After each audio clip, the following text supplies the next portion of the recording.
The federal government is still fuming over Twitter's removal of the president's tweet against secessionist agitators in the southeast. Minister of Information Lai Mohammed at a press conference accused social media giant Twitter of taking sides in the agitation of the proscribed indigenous people of Biafra in the southeast geopolitical zone. Now, Minister of Information and Culture Lai Mohammed, while reacting to Twitter deleting President Buhari's tweet referencing the civil war and threatening southeast troublemakers, accused Twitter of double standards. The minister told reporters after the Federal Executive Council meeting at the State House that while Twitter had in the past ignored inciting tweets by the leader of proscribed IPOB group, Nnamdi Kanu, and his cohorts, but it finds President Buhari's tweets offensive. This is what we'll be talking about in the next couple of minutes. So joining me now via Zoom to talk on this is strategy consultant Dikbo Oyewole. Dikbo, good morning. Good to have you join me. Good morning, Mike. Great. Now, I wonder what you make of the comparison. In fact, I know you've been following this development all the while, where the president tweeted about referencing the civil war and also the lines that the president used talking about how he wants to deal with troublemakers and using the lines that will give it to them in the language they understand and so on. You've seen the reaction of the Minister of Information. What do you make of all of that? Well, for me, I find it quite humorous because since the deletion of the tweets, we've seen so much outrage from the presidency, and this is not a digression, but we didn't see that much outrage when over 150 children were abducted a few days ago. So I really don't know where their priorities lie. But back on the issue is that, so Twitter deleted a tweet from the president, which was actually an excerpt from a video. And from what we're hearing is that the video has also been deleted. So it goes against the guidelines of your community. What do you expect them to do? So I really don't know what the qualms is about. So I'll put it this way. Now, Twitter has deleted the tweet and the video because it goes against the guidelines of the community. The video, the original content where the tweet was from a video. We haven't seen the NBC maybe clamp down on any TV station that was present or that has aired it so far. That means that it hasn't gone against the guidelines of their charter. So I think that everybody should respect their own territory and just go about running their own business, which in this case of government, it is running the government of the country and saying that we're secure in this country. All right, now Twitter, this is not the first time Twitter is deleting tweets of a president. We saw under former President Donald Trump in the United States, Twitter did what it had to do, irrespective of the status of anyone. It's done that to some leaders in Europe as well. What makes this a little different? Are we learning or we're not learning from precedences? What do you make of that? We're not learning, and I wouldn't say I'm surprised. It's not in our culture. It's not the culture of our government and government officials to learn from past mistakes. Either it's their personal mistakes or the mistake of others. So, I mean, I'm not surprised that we're getting this much reaction from them. But for me, the fact that this is a huge priority for them is what I still don't understand. Because for me, it doesn't threaten your position. Twitter deleting a tweet doesn't threaten your position, doesn't threaten your power. I don't know what kind of precedence you think it's setting, because the question is, have they looked inward to see what they're putting out there? Is it something that should be put out there because of the content and the outrage and the backlash? Because we've not had anyone in the presidency address that particular statement that was first aired in the video and then the excerpt was tweeted. Nobody has chosen to respond to Nigerians to say that, okay, you know what, we think that is the explanation you deserve from this kind of video or from this kind of tweet. This is what the president is trying to say. You're not putting so much attention into that. But your priority is about a tweet being deleted, majoring on the minor and minoring on the major. For me, I have always sort of questioned where the sense of priority is, and I think this really just reinforces it. They should let this whole tweet thing go and go back to the issue of governance. People are dying every day. People are being kidnapped every day. People are being killed every day. they should go back to focus on that and leave this whole tweet matter alone. For me, it is getting quite embarrassing, and they should just move on with the business of government.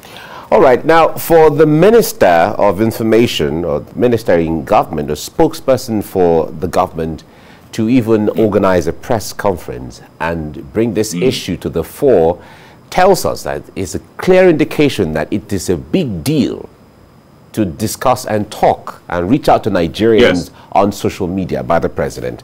Now, narrowing it down to the specifics of the fact that effective communication is very key here, and when a president speaks, it is the entire country that has spoken, because the point is, when the president speaks, it's not the same thing as you and I speaking, except we become president at the time, as the case may be, when the time comes. But the point is, what do you make about how government communicates to Nigerians, that effective communication where everyone is put on board, everyone is put in the position to understand the mind of government as to pushing everyone towards that, or guiding everyone towards the direction that government wants people to go? Thank you for that question, and I'll still going to circle back to that because it still points to what I started with. So far, we've seen that this particular government has no interest in communicating effectively, or the president communicating at all, with Nigerian citizens. But now a tweet has been deleted. You called a proper press conference. It wasn't just maybe you making a short video and then putting it on social media. You called a proper press conference to address it. Issues have been happening. We've been having issues around insecurity. The economy is all but busted. We've not had any serious press conference to that effect. So the question is, what's the sense of priority? Because for me, I still find it very confusing that this is something that they take this serious to call a proper press conference for, to see how to address. You're the same government that we've been complaining for the last 6 years that you do not communicate with us effectively. That is when you choose to communicate at all. And then even when you do communicate, where there's some form of ambiguity or confusion, people raise these issues on social media, on air, on the pages of newspapers. You do not call any press conference to address it because you do not rate us, because you do not think that we are important. But for us, or for them now, a tweet has been deleted, and then they think that it reflects poorly on the presidency and on the president. So the question now is it at this stage, or is it on this hill that they want to start with their perception management? Because if that's for me, I think it is quite late and it is quite misplaced. Because from the onset, we've always complained about perception management. They have no respect for perception management. They have no, I'm not sure if they have any understanding of it, because of how they handle communication issues. There is several matters that have been raised in time past, in weeks, in months, and then they let them slide. And then when things degrade to the levels where people are complaining a lot, it trends on social media, that is when maybe somebody then puts out a tweet from the presidency, but also never the president, to say that, oh, okay, this is the issue, that is the issue. They gloss over it, and then we move on to the next thing that we're going to talk about. For me, it isn't good enough, and it doesn't show that they respect Nigerians as we should be respected, either they like it or not. If you're in office today, either elected or appointed, you are there to serve Nigerians, and you should give Nigerians the due respect. Part of that due respect is also learning to communicate and communicate effectively. That is part and parcel of what makes a democracy work. Communication, effective communication. That is why we do this every week. That is why we do this every day, to communicate effectively. It is part of what makes a democracy work. The communication should not be a one-way thing. It shouldn't be about the citizens always having to complain about something. It should also be the government looking for ways to adequately respond to those complaints or to those issues, whatever they may be, from the citizens or from the populace. But for me, that's not what we've seen from this particular government, and for me, it isn't a priority. So that is why a lot of us find it very offensive that they have chosen this hill of a deleted tweet to then say that, okay, you know what, we want to communicate, we want to call for a press conference, and this is our priority. All right, now talking about the issue of management that you mentioned earlier on, everyone assumes, in fact, not an assumption, every president is supposed to have a team of those who are specialists, who are experts, who are professionals in information management for the government and for the president himself. And we certainly know that the president has that team. Now, if we are having this kind of hitches in ability to effectively communicate, what do you think, or what would you advise that that team should be looking at as a way of changing the narrative of how they engage Nigerians, and for Nigerians to understand when the president tweets, when the president speaks, when the president is reaching out, pouring out his mind to Nigerians?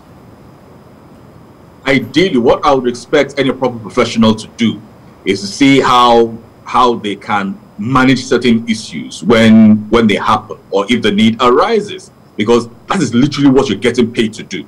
Okay, it's not just about communicating something. Maybe the president says, okay, tell them that I want them to have public holiday on June 12th, and then you come out and say, okay, the president says he wants us to have public holiday on June 12th. No, that isn't how to run it.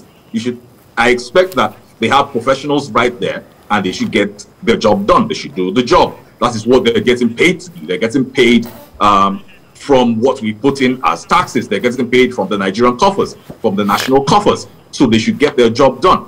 But what we've seen is so far a lot of the folks that occupy that office, or that have that mandate, see Nigerians in a certain way that I think it is quite unfavorable. I think it's also quite, trying to look for a proper word to use now, somehow we get addressed with some level of disdain, because even when you do engage them on social media, and especially on Twitter, the kind of responses you get from a lot of them, it tells you that they really don't think very highly of us as Nigerians. They don't have so much regard for us as a people, not understanding that they are there to serve us.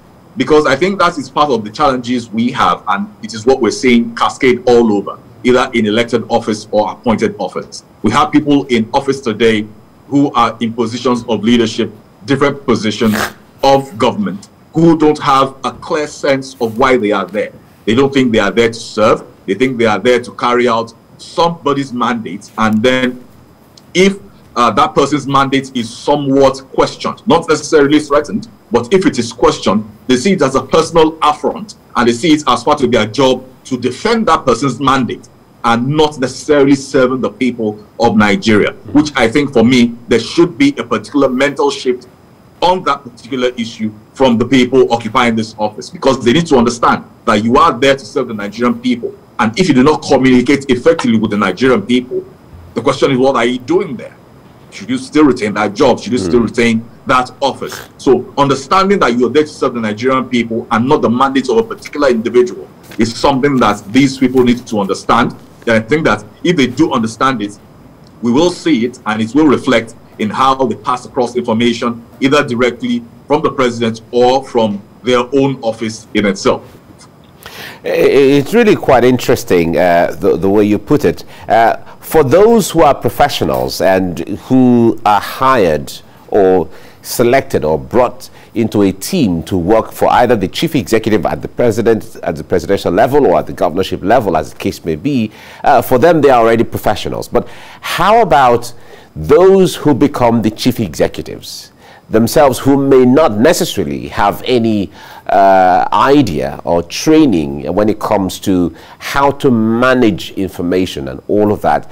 What kind of orientation should they go through by the time they become the chief executives after winning elections and all of that? Because the mindset of the chief executive also matters here, because sometimes when the professionals you hire as a team to work for you are there doing the best, sometimes the chief executive can also be spoiling from here while they're trying to repair. So it becomes a damage control situation at every point in time. So I would approach it from two levels. One, it talks about the quality of leaders we have in office. One, we need to look at the quality of leaders we have, and two, we need to look at leaders that go in there with a sense of service. Now, if you go into a position of leadership with a sense of service, either in public or private sector, okay, if you find yourself in positions of leadership when you have a sense of service, you would have a sense of curiosity, you have a sense of responsibility, and that brings about listening to advice, knowing where you're weak, knowing where you're strong.